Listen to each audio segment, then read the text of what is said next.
Alors maintenant, voici la 5e partie sur comment le Seigneur m'a sorti de la fornication, comment le Seigneur m'a enlevé de là pour me conduire vers la vie de sainteté. Je dirais que tout commence autour de 2014-2015 quand le Seigneur m'a conduit pour la première fois vers sa parole.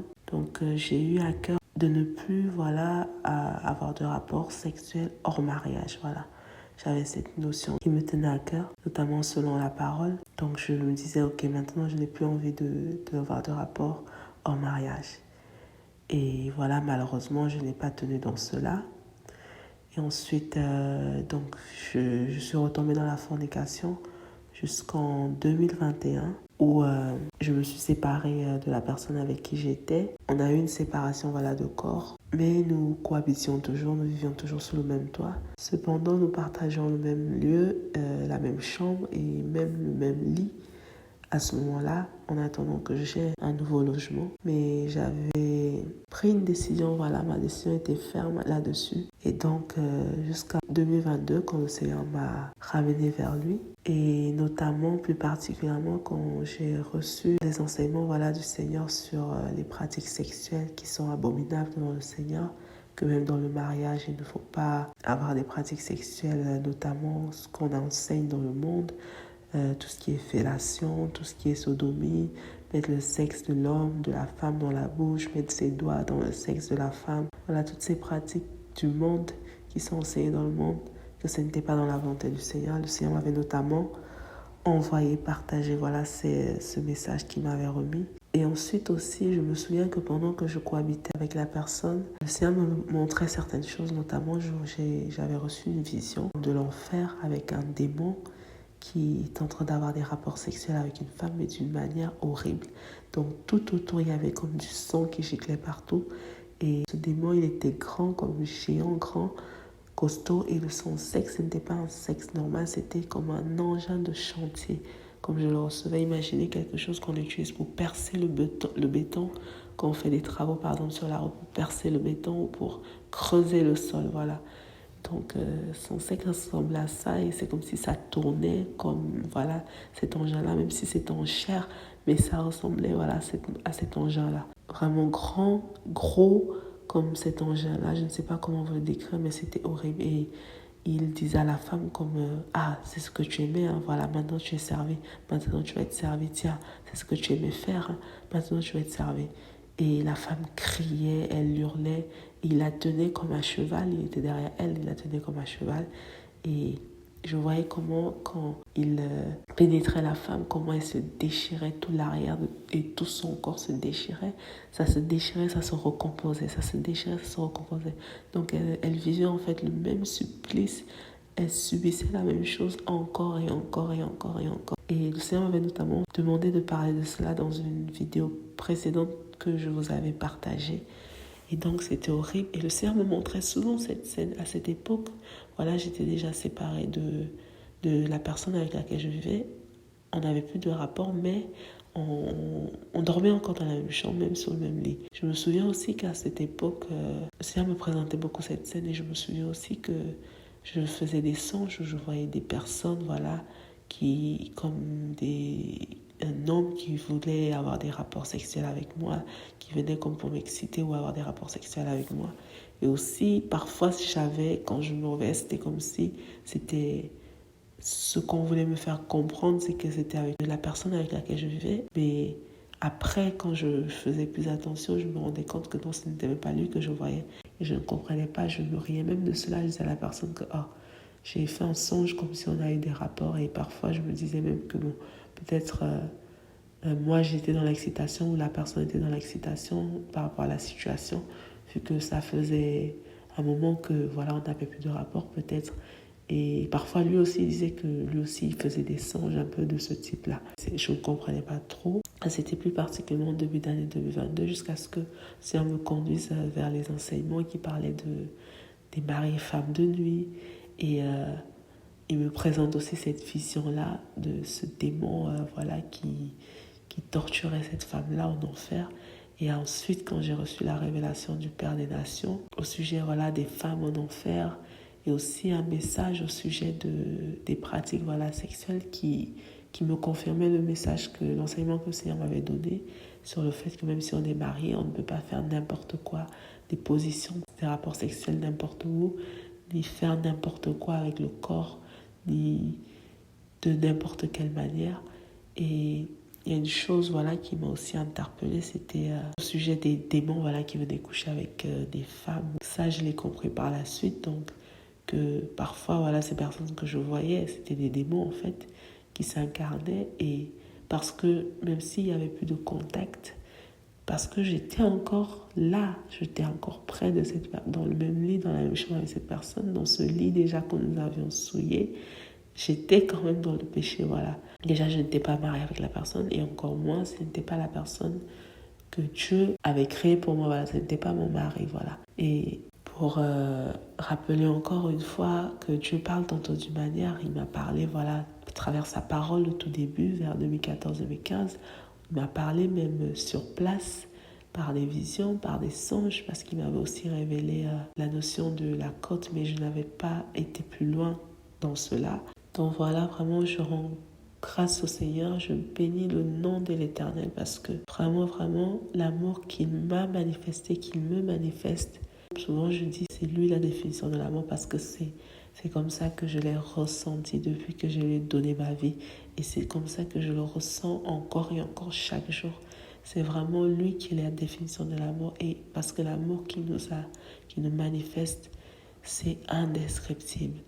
Donc souvent quand je repense, je me dis, oh Père, je pouvais mourir dans cela, arriver en enfer, et c'est à cause de cela que je pouvais être en train d'être torturée. Je me dis même comme cette femme qui me montrait, à cause des histoires de positions, que moi-même je faisais des positions abominables, des actes que je posais abominables. Je les partageais notamment dans mon témoignage numéro 6.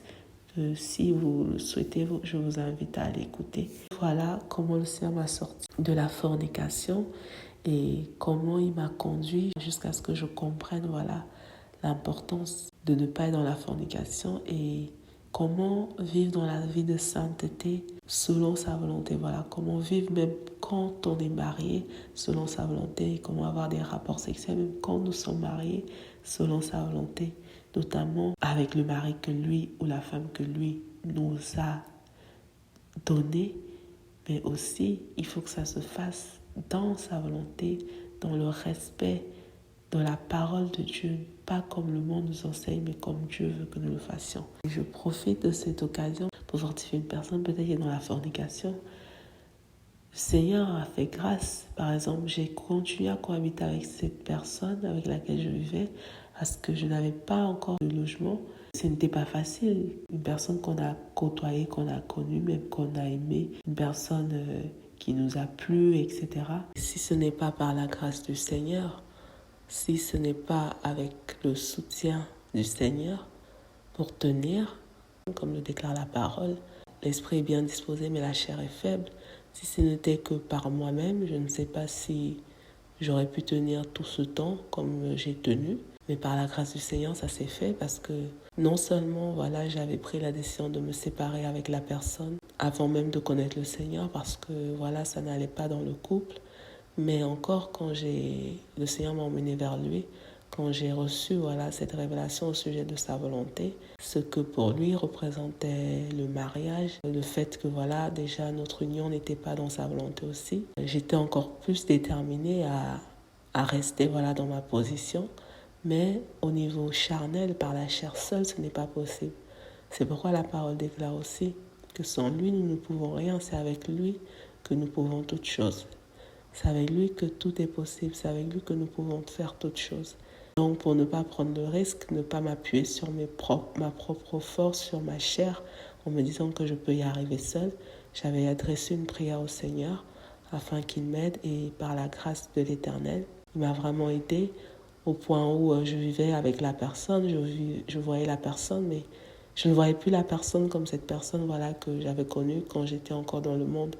Il n'y avait plus rien, qui pouvait même me perturber, je peux dire, à ce niveau-là. Mais ça, c'est par la grâce du Seigneur. C'est le Seigneur qui m'a fait cette grâce, que vous soyez mariés ou en couple ou en concubinage, comme moi, je l'avais été. Ne vous dites pas, c'est pas possible, c'est impossible. même si vous devez cohabiter avec la personne parce que vous n'avez pas le choix, ne vous découragez pas.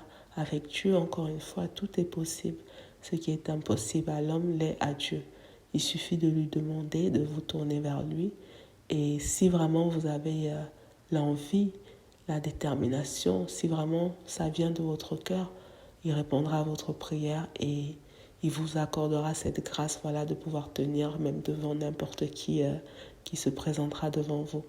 Voilà, vraiment, que le Seigneur nous fortifie tous et qu'il nous guide vraiment, afin que nous puissions tous nous maintenir dans sa volonté. Pour tous ceux et celles vraiment qui ont la volonté, voilà, de faire non plus comme dans le monde, mais faire vraiment la volonté de Dieu, que le Seigneur vous fortifie vraiment, tous et toutes. Que tout l'honneur et la gloire reviennent à notre Père Tout-Puissant, Jésus-Christ de Nazareth. Et je prie pour toi qui m'écoutes peut-être, qui vis cette situation, ou peu importe, qui veut seulement tenir ferme, voilà, face à la tentation, voilà, de l'ennemi, parce que le problème, c'est surtout l'ennemi qui ne lâche pas l'affaire, qui va tout faire pour que nous tombions toujours, pour que nous demeurions sous son emprise. Mais l'Éternel Dieu est plus fort que tout. Il est au-dessus de toute chose, de toute créature, parce que c'est lui qui a tout créé. Donc, par sa grâce et avec vraiment la volonté qui vient du cœur, si nous voulons l'honorer, nous n'avons qu'à lui demander et il nous exauce toujours. Quand nous voulons vraiment faire quelque chose qui est dans sa volonté et que nous le voulons vraiment avec tout notre cœur, toute notre pensée, toute notre force, il fait en sorte que certaines choses même se produisent. On arrive à faire certaines choses, on se dit « Waouh, comment j'ai pu ?» Donc voilà, vraiment, soyez tous et toutes fortifiés là-dessus. Vous tous qui vivez peut-être cette situation, ou vous tous peut-être qui attendez voilà, le moment de temps de Dieu aussi pour le mariage. Peut-être que le Seigneur vous demande d'attendre, voilà, ou vous attendez peut-être encore la révélation de votre mari ou de votre côte. Vous n'êtes peut-être pas encore marié. Soyez fortifiés et souvenez-vous que le temps de Dieu est toujours le meilleur. Le temps du Seigneur est le meilleur et encore plus, le choix de Dieu ne peut être que le mieux pour vous, voilà. Soyez fortifiés. Et aussi, à tous les jeunes, je ne sais pas s'il y a une maman qui m'écoute, peut-être son enfant est dedans, ou peut-être il y a une jeune qui m'écoute aujourd'hui, qui vit dans la fornication. Ce n'est pas dans la volonté de Dieu. Si tu vas aller dans le royaume des cieux, il faut abandonner cela. Si tu veux un jour voir le paradis, abandonne cela. Parce que ça emmène des âmes en enfer. La fornication, on ne peut pas avoir de rapport sexuel avec une personne qui n'est pas notre mari. Et on ne peut pas avoir des rapports sexuels même avec un mari dans la désobéissance à la parole de Dieu. On ne peut pas faire des fellations, des sodomies, des doigtés, des choses comme ça. Ces choses abominables qui sont enseignées dans le monde, ce n'est pas dans la volonté de Dieu. Je l'ai fait, moi-même je l'ai fait. Et c'est le Seigneur, c'est Dieu lui-même qui m'a enseigné, qui m'a enlevé de tout cela. Et je me suis repentie. Donc si vous êtes dans cela, je vous en prie pour vos âmes. Sortez de tout cela. Repentez-vous et revenez vers le Seigneur. Parce que le Seigneur vous aime, il ne veut pas que vos âmes aillent en enfer. Et si vous voulez vous marier, même si vous êtes marié actuellement, demandez au Seigneur si c'est dans sa volonté, si c'est la personne pour vous. Et si vous voulez vous marier, ne courez pas à gauche, à droite, ne tombez pas dans les pièges de l'ennemi. Demandez au Seigneur de vous révéler la personne. Et priez jusqu'à ce que le Seigneur lui-même vous conduise. Même des prostituées, s'il y a une prostituée qui m'écoute aujourd'hui, même toi, Jésus-Christ t'aime. Il veut t'enlever de cela parce que ce n'est pas dans sa volonté. Même si c'est pour de l'argent, c'est lui qui a tout l'or et tout l'argent du monde. C'est lui qui pourra te donner ce dont tu as besoin. Il faut juste que tu obéisses à sa voix, que tu abandonnes le péché et que tu sauves ton âme par-dessus tout. Dans le royaume des cieux, il n'y a pas de fornication dans le royaume des cieux. Il n'y a pas d'histoire de mari et de femme dans le royaume des cieux.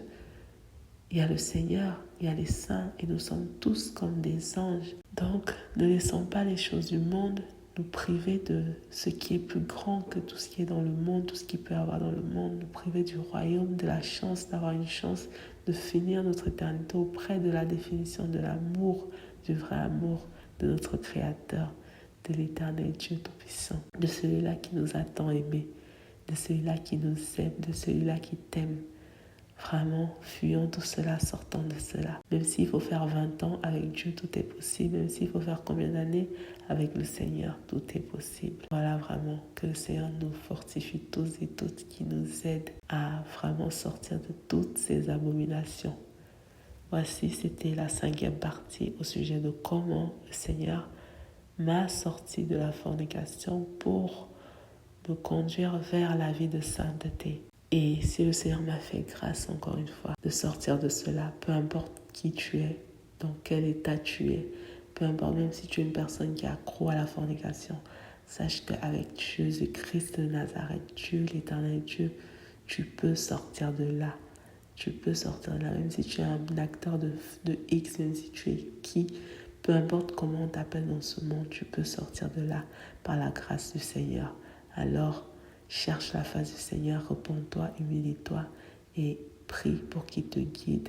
Voilà, c'était la 5e et la dernière partie de ce témoignage numéro 7 sur comment le Seigneur m'a conduit vers la vie de sainteté. Alors je vous invite et vous encourage, pour ceux et celles qui le souhaitent et qui n'ont pas pu écouter les témoignages précédents, je vous mettrai les liens en vidéo et dans la description. Et je vous encourage encore une fois à suivre les révélations que je partage tout au long de ces différents témoignages. Voilà. Que tout l'honneur et la gloire reviennent à notre Père Tout-Puissant, Jésus-Christ de Nazareth. Je vous laisse sur ce témoignage. Obéissez à l'appel du Seigneur. Sanctifiez-vous pour vous qui aimez le Seigneur. Abandonnez le péché.